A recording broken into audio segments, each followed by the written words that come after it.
Assalamualaikum warahmatullahi wabarakatuh. Baik sahabat petani semua, pada kesempatan kali ini merupakan kelanjutan dari video kami yang sebelumnya.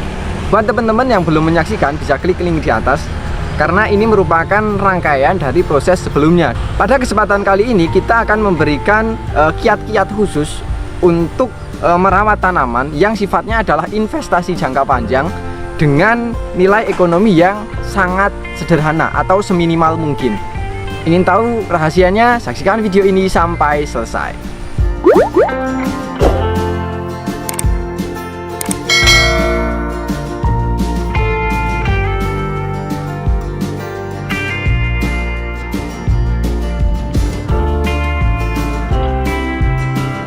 Kembali lagi bersama saya Zaki di channel Mitra Bertani TV. Seperti yang telah saya jelaskan di awal tadi, pada kesempatan kali ini kita akan belajar bagaimana cara mengolah tanah atau memberikan pupuk sebagai pengganti pupuk dasar, karena ini merupakan lahan yang tidak diolah atau lahan bekas.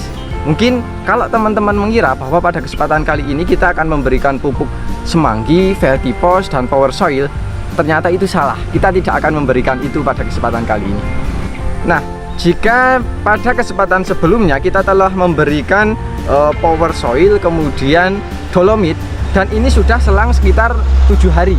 Jadi kita merasa itu sudah cukup merasuk di tanah, dan kita akan memberikan pupuk tambahan.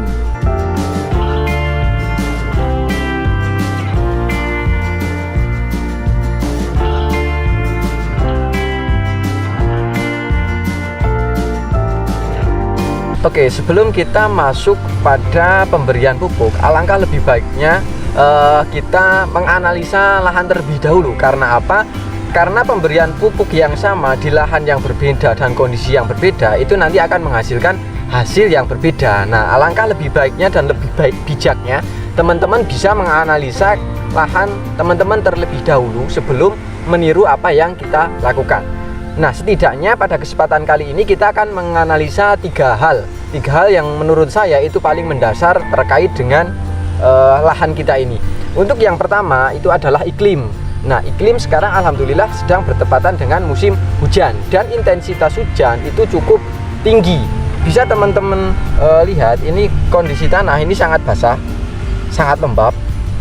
Nah, oke ya, jadi dengan adanya musim hujan itu nanti akan pertama kelembaban meningkat, yang artinya nanti akan membuat bakteri dan jamur itu cenderung lebih betah di sekitar area tanaman atau di sekitar area tanah. Kemudian kelembaban meningkat, kadar nitrogen itu juga tinggi.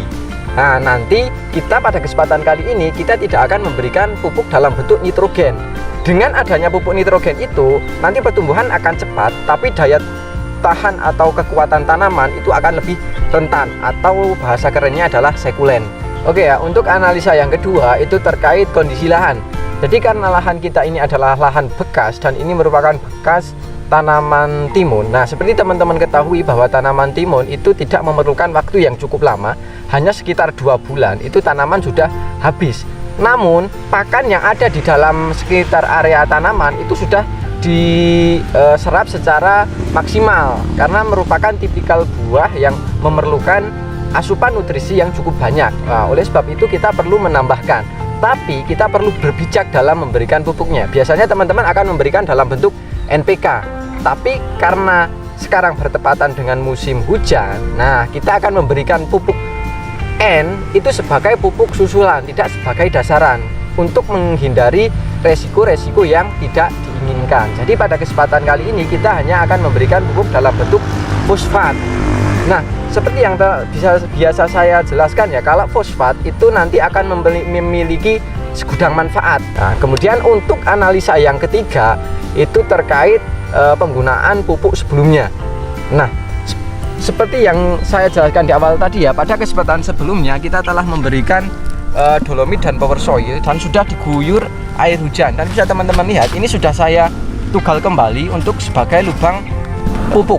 Tapi bisa teman-teman lihat warnanya itu sudah cenderung homogen, atau sudah tidak kelihatan mana dolomitnya dan mana power soilnya. Itu artinya sudah menyatu dengan tanah. Oke ya, jadi analisa yang ketiga ini terkait pH ini sebenarnya menyambung dengan kondisi yang pertama dan yang kedua yang saya jelaskan di awal tadi. Kondisi pH yang nanti berada pada kisaran 6 sampai 6,5 bahkan sampai 7 itu artinya jamur dan bakteri itu tidak sesuai atau kurang menyukai tanah dengan pH seperti itu. Nah, sementara dengan usaha menekan pH atau menaikkan pH pada kondisi mendekati netral, itu artinya sudah berpotensi untuk menekan bakteri-bakteri dan jamur yang bersifat berbahaya bagi tanaman. Nah, ini diimbangi dengan bakteri-bakteri atau jamur baik yang nantinya akan lebih tumbuh secara optimal. Nah, ini akan menambah investasi kita sepanjang mungkin. Jadi dengan adanya pH yang optimal, kemudian ditambah dengan agensi-agensi hayati, itu nanti tanah akan berada pada kondisi yang sangat aman atau bisa dikatakan menuju pertanian yang berkelanjutan.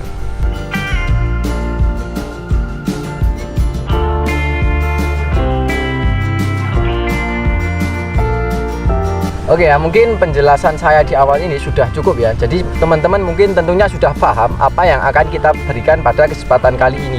Nah, pada kesempatan kali ini kita akan memberikan dalam bentuk yang berbeda. Ini adalah salah satu agensi hayati yang mungkin sangat kaya akan manfaat. Nanti teman-teman bisa searching sendiri ya terkait manfaat dari mycorrhiza. Nah, di antaranya adalah manfaat mycorrhiza ini merupakan jamur baik yang dapat bersimbiosis dengan akar tanaman. Nah, manfaat yang paling utama ini adalah mampu untuk meningkatkan daya adaptasi tanaman. Kemudian yang kedua adalah mampu menghasilkan zat perangsang tumbuh atau ZPT. Kemudian yang ketiga, ini bersimbiosis dengan akar tanaman sehingga membantu penyerapan unsur hara. Kemudian pada musim kemarau ini juga akan berpotensi untuk mengikat air atau menyerap air itu lebih maksimal. Pada intinya ini merupakan jamur yang sangat baik, dan ini alangkah lebih baiknya diberikan sebagai langkah antisipasi. Jadi sebelum kita melakukan proses penanaman, kita memberikan mycorrhiza ini. Untuk merek dagangnya sendiri itu bebas. Nanti teman-teman bisa menggunakan dengan merek dagang lain yang pada intinya mengandung mycorrhiza. Oke ya, untuk dosisnya sendiri ini sebenarnya sangat irit ya. Kalau saya hanya biasanya menggunakan segini ya, atau seujung kuku segenggam ini ya. Jadi sangat sedikit ya, karena ini nanti akan bersimbiosis. Jadi ini meskipun sedikit nanti bisa menjadi banyak. Nah, untuk caranya cuma teman-teman tinggal menaruh ini di lubang tanaman sebelum dilakukan proses penanaman. Oke ya, untuk ini adalah lubang yang kemarin telah kita berikan power soil dan asam humat.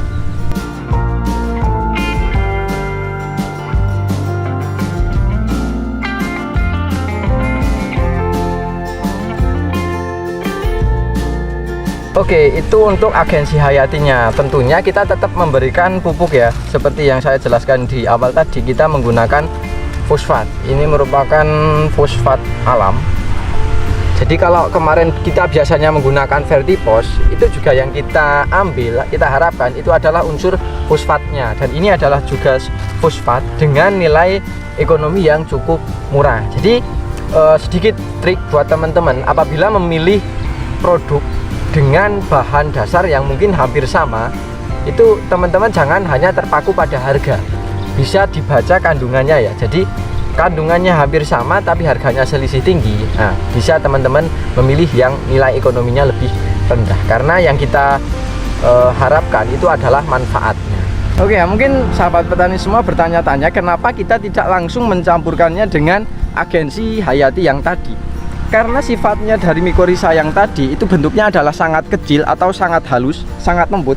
Apabila kita campurkan dengan ini, nanti tidak menjamin setiap lubang itu mendapatkan mycorrhiza yang sama. Nah, makanya kita memberikan secara tunggal. Sebenarnya itu memakan waktu yang cukup lebih lama ya, tapi kalau menurut saya itu nantinya akan lebih tepat dosis dan tepat fungsi lah intinya. Oke, untuk dosisnya sendiri segini ya, ini mungkin sekitar 1,5 sendok makan. Tapi teman-teman bisa menghitung sendiri ya. Pada dasarnya fosfat ini cukup aman, berbeda dengan unsur yang nitrogen. Jadi ini lebih aman dibandingkan yang lain.